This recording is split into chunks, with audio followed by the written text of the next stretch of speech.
What's going on, everybody? LK here, and today a little bit more Guilty Gear. So, patch dropped a couple days ago. I've been playing a little bit, checking out tech with all the characters, seeing what people are posting, and I don't know. This is a little bit of a doom video. Hopefully, this doesn't go as badly as I think. Hopefully, I believe, right?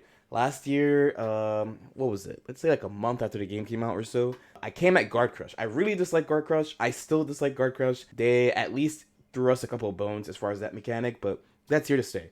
But in this version of the game, they added something that I feel like eventually people will be optimizing towards, and for sure it's not going to be distributed evenly by character, and I think it's going to be super, super strong and honestly pretty obnoxious to deal with. So, specifically, it's about how if you spend meter and you fast RC, you don't spend all of your meter. So, normally in a Guilty Gear, Blaze Blue, Persona, any of these Arxis games, when you spend meter, I mean, honestly, any game. What do I mean, just Arxis games? Like, when you spend meter, it just goes away, right? So what's normally should happen. But if you fast RC properly, so that's canceling your Roman cancel of a special move or a normal, then you'll keep a significant amount of the meter. So here's the normal one versus. So you see, it costs 50 to activate, but I keep a significant amount. But you must also remember, too, that we have a mechanic in this game called positive bonus. Yes, when you break the wall, you get a bonus where you get passive meter gain. So if you could put two and two together,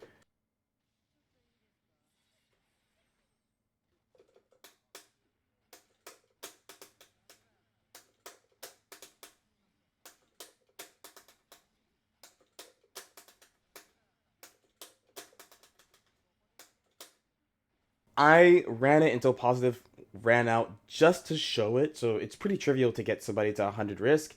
That sets up for a mix up right away.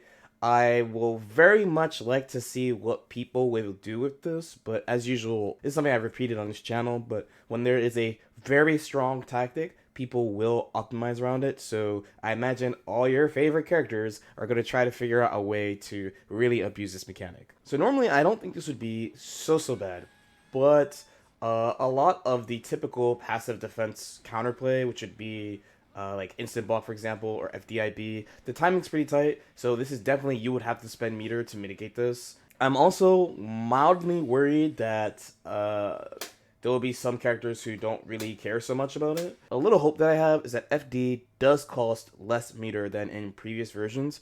Not only does it help characters that don't build meter quickly, like Milia, but I think it will definitely help us in this situation. So that's two attack level 4 moves. If you don't know what the attack level system is, by the way, I do have a video on that, so please check that out.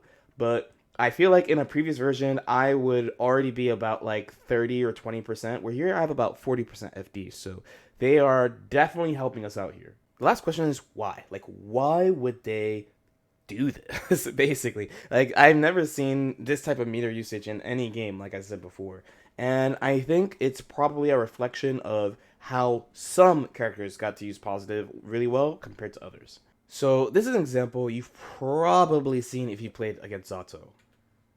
So he's gonna break the wall here. By the way, excuse my execution, Zato players. You know, it's been a pretty long while since I played him, but we get the little setup, set up the drills, go for the mix, set up the drills, go for the mix again. I did a mid, whatever. We get the swords again, and we just keep on pushing, keep on pushing. So my thought is seeing sequences like this with Zato, with Happy Chaos, or having characters like Nago just break the wall and basically just pull up with Mad Meter and just keep on doing what they're doing. They must have thought not all characters get to do this, or they get to do this in a very obvious way. So at the moment, that's really the only reason I could think of for them adding this type of thing. Where does this go? I don't know. So like I said, when people get these type of things, they will definitely optimize towards them. So when the game came out, Zato players weren't really pushing sword like that. Once you start seeing more of them after the October patch, you really started seeing people optimize around breaking the wall with super so that they could summon Eddie and just push mix after mix after mix with positive bonus. I was in the opinion of if Zato breaks the wall against you with super, you probably lost that round. So they might just want more characters to have this, which in the end, that's fair, but I would say just prepare for violence. Prepare for violence. All right, so what's good?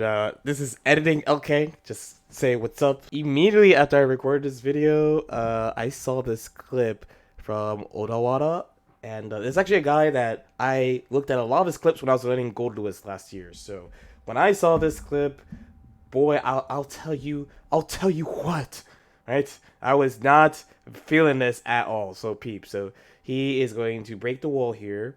He breaks the wall 684. Of course, this is example, so Potemkin's just chilling, but PRC pulls up, fast RC into drone, 684, 268, 684, PRC. Look at all what is happening. This is what I'm saying, bro. I feel like this demon time is coming. I do not like this.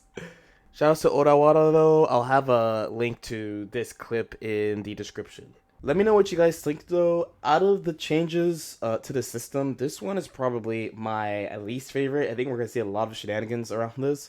But hey, it might get y'all hype. As usual, if you have any questions or comments, feel free to leave them in the comment section below. Like and subscribe if you guys feel like it. Actually, just please, at least like the video, please. You guys smoked me with the GGST